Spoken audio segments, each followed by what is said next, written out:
Jibram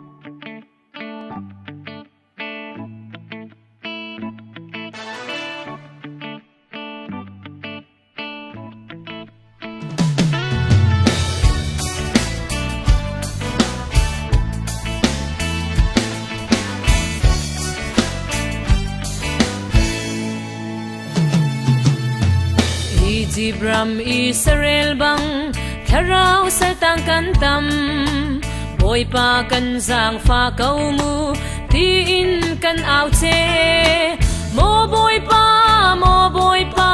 kan ngai chiam kau so swal ngai chile lung kwa in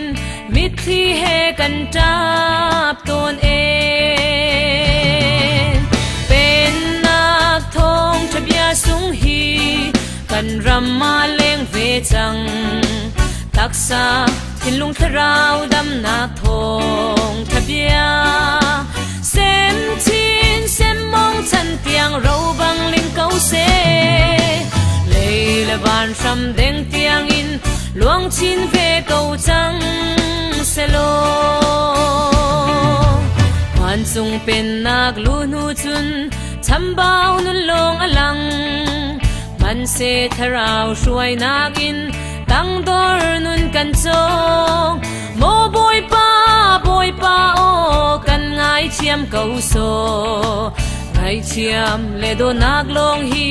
nun in mang ve chang u si pen na thong thabia sung hi kan ramma leng ve chang taksa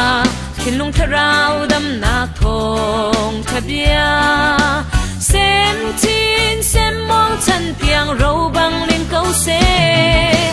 leila ban ram deng tiang in luang chin ve kau chang selo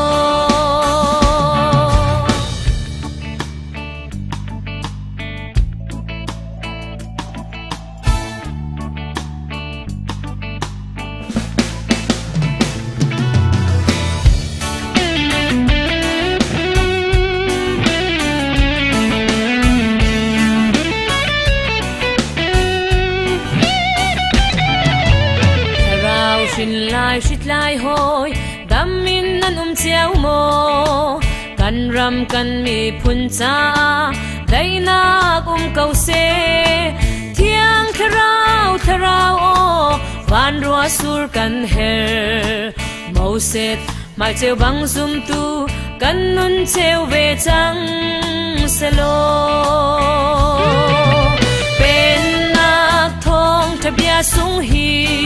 kan ramma leng ve chang taksa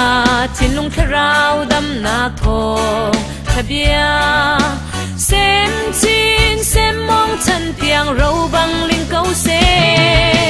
leila ban ram deng tiang in luang chin ve kau chang selo